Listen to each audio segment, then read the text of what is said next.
चूर हो जाएगा, जो हमसे टकराएगा चूर चूर हो जाएगा। मंच पर उपस्थित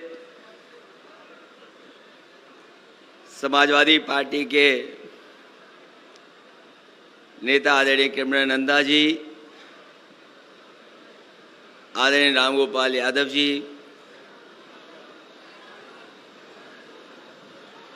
समाजवादी पार्टी के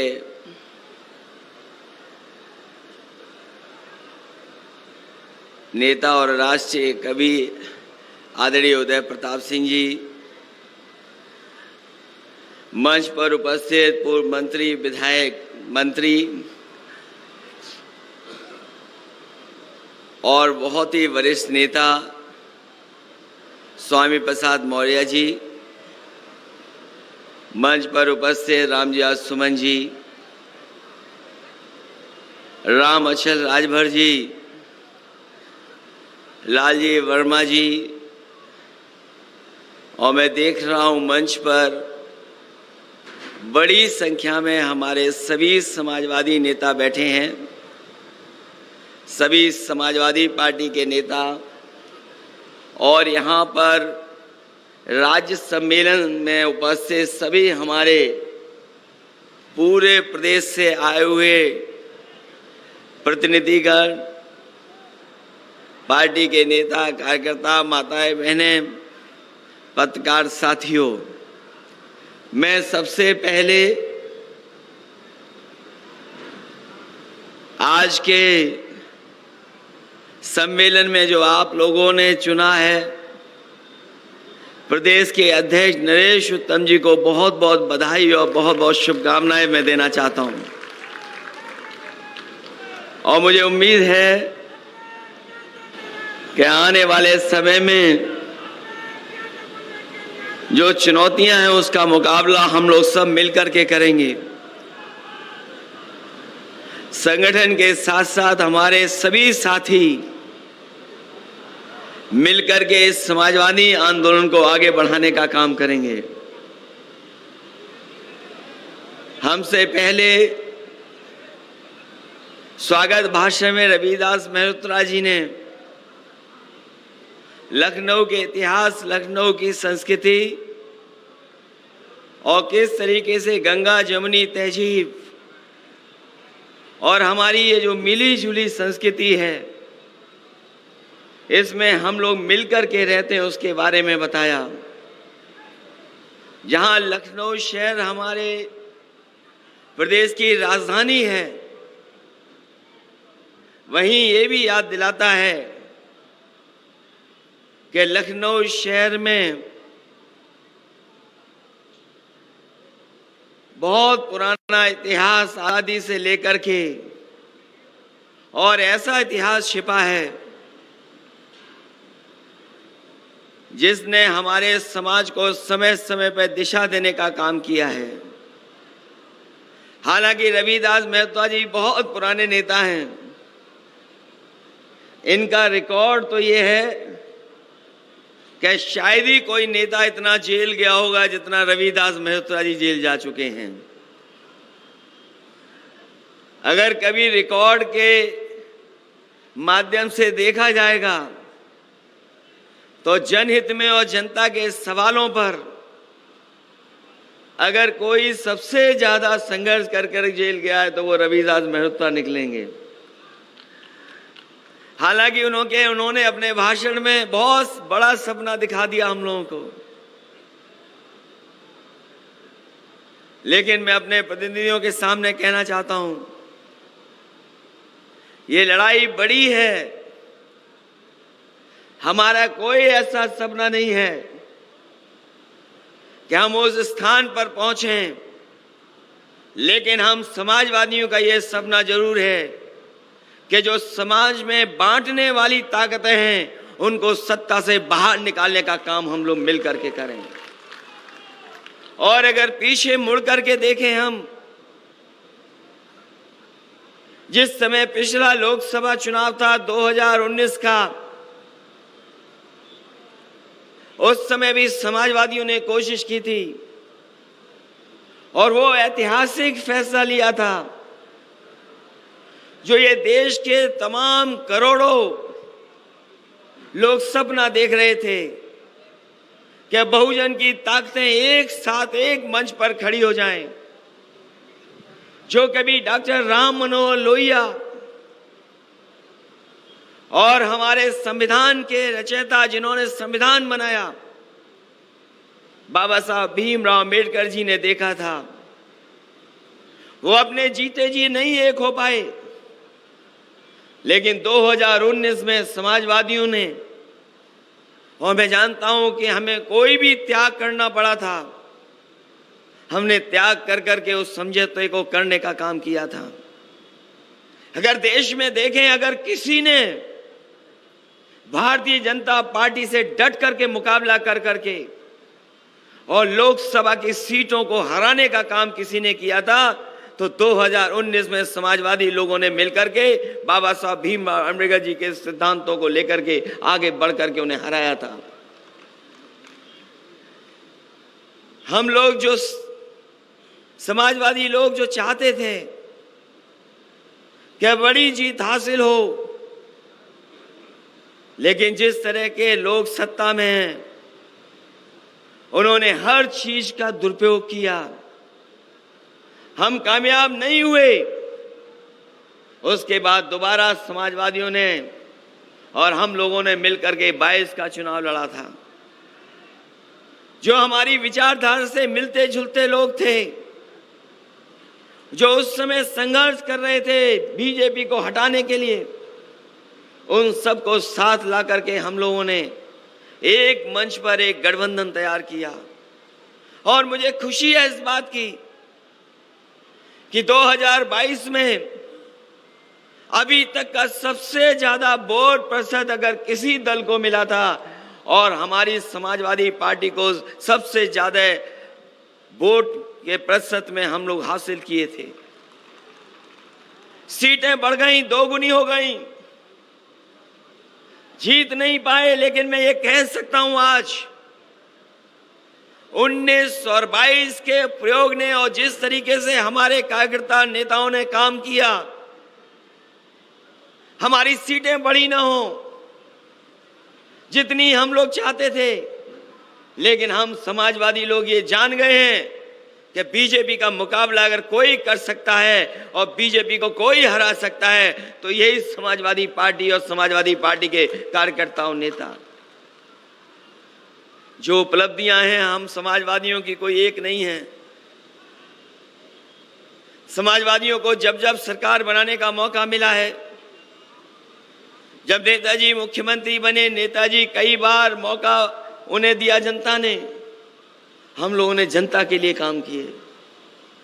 जनता की खुशहाली कैसे हो, हमारा किसान कैसे खुशहाल हो, हमारे किसान की पैदावार कैसे बढ़े, किसान की आय कैसे बढ़े, किसान को कैसे सुविधा दिया जाए। हमारे बहुत सारे समाजवादी यहाँ पुराने नेता होंगे जिन्होंने देखा होगा कि जब नेताजी सरकार में आए थे तो उन्होंने किसानों का सबसे पहले 10,000 का कर्जा माफ कर करके दिखाया था। कर्जा माफ हुआ, किसान को राहत पहुंचाई, सिंचाई से लेकर के खाद, बीज, दवाई का इंतजाम, और जो चुंगी लगा करती थी उसको भी खत्म करने का काम अगर किसी ने किया तो नेताजी ने और समाजवादियों ने कर करके दिखाया था। जब जब समाजवादी सरकार बनी, इस प्रदेश को तरक्की और खुशहाली के रास्ते पर ले जाने का काम किया।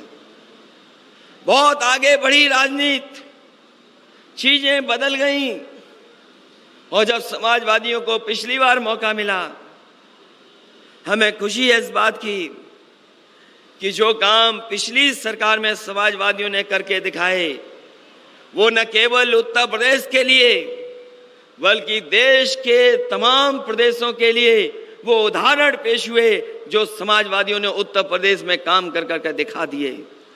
कोई कल्पना नहीं कर सकता था कि जो घोषणा पत्र हम लोगों ने रखा था जनता के बीच में, उसको पूरा का पूरा अमल कर करके और उससे ज्यादा काम कर करके हम लोगों ने दिखाया। जिस शहर में हम लोग बैठे हैं, हालांकि बहुत सारे हमारे नेता इस बात को कहते थे कि लखनऊ में आपने ज्यादा काम कर दिया। मुझे याद है नेताजी भी कहते थे लखनऊ में आपने बहुत समाजवादियों ने काम किया है।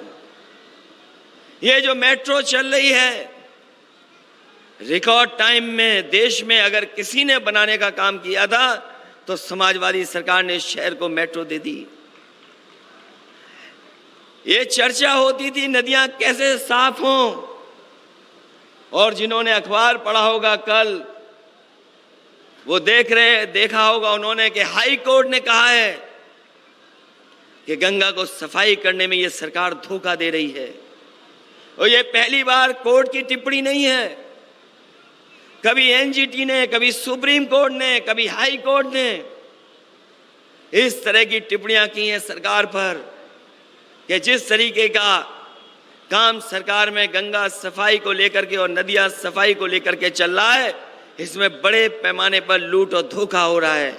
अगर किसी ने उदाहरण पेश किया था कि शहर के अंदर नदियां कैसे साफ बह सकती हैं, तो समाजवादियों ने गोमती को साफ कर करके दिखाया। और आज भी ये उदाहरण है, जब कभी नदियां साफ करने का फैसला लिया जाएगा, जो मॉडल गोमती का है वही मॉडल ही अपनाना पड़ेगा। इसके अलावा कोई दूसरा मॉडल नहीं है जिससे आप नदियां साफ कर सकें।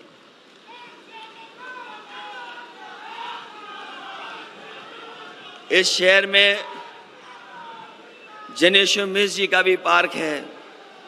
नेताजी ने लोहिया पार्क बनाया, और जिस समय लोहिया पार्क बना उसी के बाद फैसला लिया गया था कि जयप्रकाश जी के नाम पर भी कोई बड़ा स्थान हो यहाँ पर, जिसमें जॉर्ज फर्नांडिस से लेकर के बड़े बड़े नेता आए थे।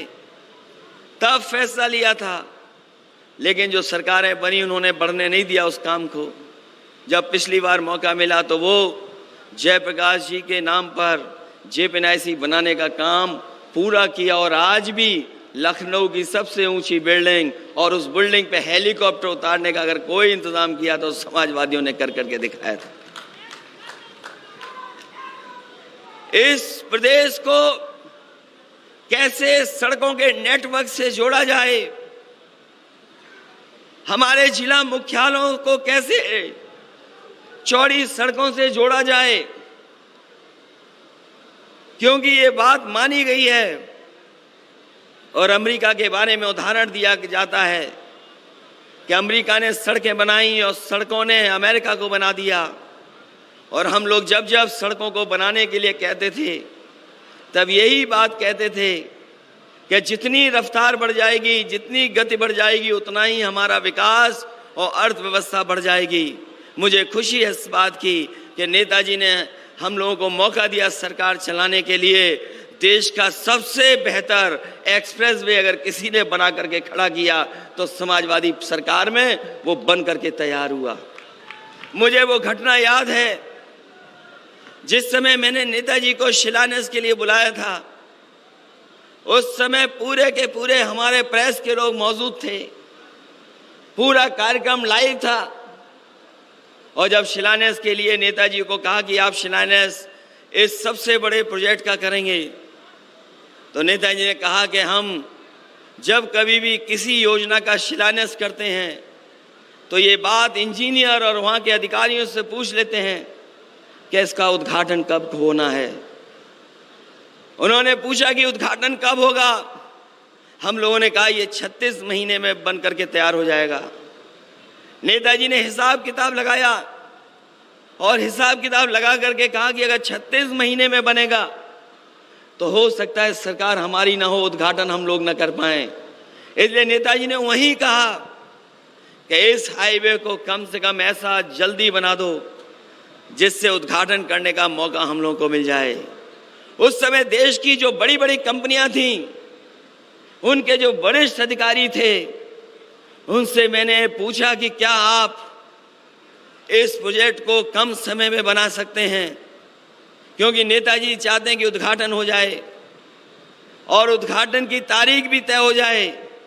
उन्होंने कहा कि अगर सरकार और मुख्यमंत्री सहयोग कर देंगे तो ये सड़क कम समय में बन करके तैयार हो जाएगी। मैंने उसी समय उनसे कहा कि आप किसी तरह का कानूनी सहयोग चाहोगे, हम लोग करेंगे। और मुझे खुशी है इस बात की कि देश का ग्रीनफील्ड 6 लेन एक्सपेंडेबल टू 8 लेन और देश का सबसे बड़ा एक्सप्रेसवे नेताजी की वजह से 21 महीने में बन करके तैयार हो गया।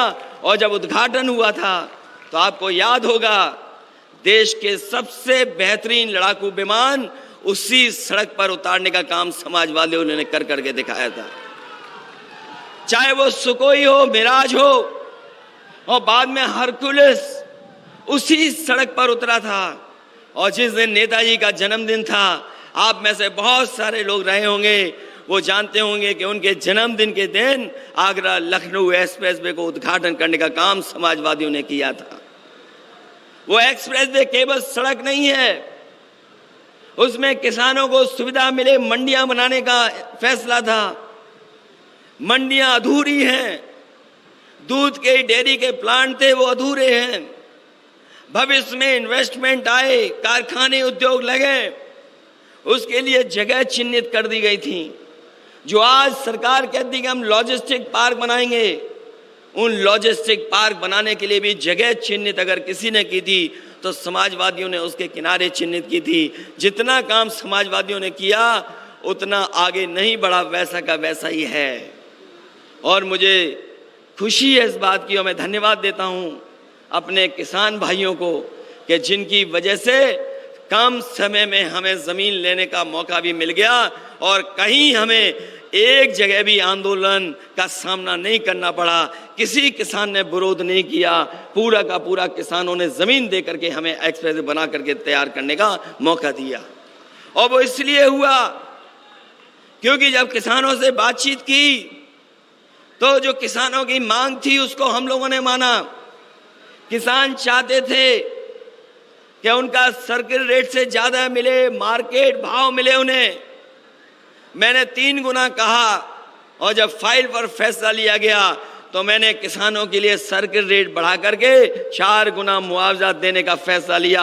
और उसका परिणाम ये था कि पूरी की पूरी जमीन कम समय में किसानों ने हमें दे दी।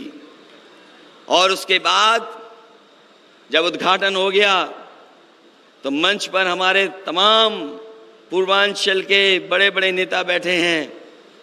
बलराम यादव जी बैठे हैं, राम गोविंद चौधरी जी बैठे हैं, ओम प्रकाश जी हैं, और बहुत सारे लोग सामने बैठे होंगे।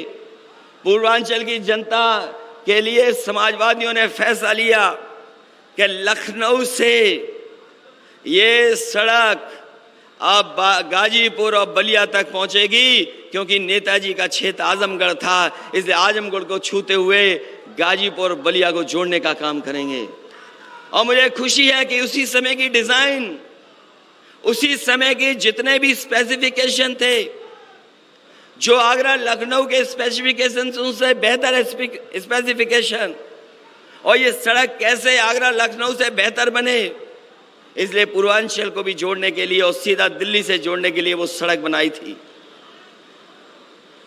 समाजवादियों ने अगर डिजाइन न की होती सड़क के ऊपर हवाई जहाज उतरने का फैसला न लिया होता, तो हमारे देश के प्रधानमंत्री भी उस सड़क पर हरक्यूलिस विमान से नहीं उतर पाते। अगर किसी की देन है, समाजवादियों की देन है, जिसकी वजह से वैसी सड़क बनी और देश के प्रधानमंत्री हरक्यूलिस हवाई जहाज से उतर पाए। न केवल सड़क, बिजली को लेकर के बड़े बड़े फैसले लिए और बिजली का इतना इंतजाम कर दिया है कि आने वाले 50 साल भी उत्तर प्रदेश की जनता को कोई नया कारखाना नहीं लगाना पड़ेगा। जितना बिजली के कारखाने समाजवादियों ने लगाए वही चल रहे हैं, जो ट्रांसमिशन लाइनें लगाई वही चल रही हैं, जो डिस्ट्रीब्यूशन के फैसले लिए थे बेहतर बनाने के लिए वही है। इस सरकार ने कोई नया काम नहीं किया। और जिस तरीके के स्वास्थ्य में जो फैसले लिए गए थे 108, 102 के, वही एम्बुलेंस चल रही, कोई नई एम्बुलेंस नहीं चल रही है। और जो एम्बुलेंसें चल भी रही हैं, इस सरकार ने बर्बाद करने का काम किया है। पूरी बर्बाद हो गई है वो। स्वास्थ्य सेवाएं ठप, जो जनहित की योजनाएं हैं, आज गरीब को इलाज नहीं मिल पा रहा है। जो अस्पताल बनना शुरू हुए थे वो अस्पतालों में सुविधाएं नहीं है। जिन मशीनों पर जांचें होती हैं वो जांचों की मशीनें नहीं है। और जो खरीदी गई थी कभी नेताजी के और पुरानी समाजवादी सरकार में, वो सब मशीनें ऑब्सलीट हो गई हैं। वो मशीन ऐसी भी नहीं है जिन पर अच्छी जांच कर करके गरीबों को इलाज करा सकें। मुझे तो लगता है ये सरकार जानबूझ करके हमारी सरकारी व्यवस्था को ध्वस्त करना चाहती है, और सरकारी व्यवस्था को इसलिए ध्वस्त करना चाहती है जिससे कि इसको भी प्राइवेट हाथों में बांट दें। जिस तरीके से बहुत सारी संस्थाएं प्राइवेट हाथों में चली गईं, ये सरकार चाहती है कि ये भी प्राइवेट हाथ में चले जाएं। आज रोजगार से लेकर के नौकरी का संकट है। रोजगार और नौकरियां नहीं हैं।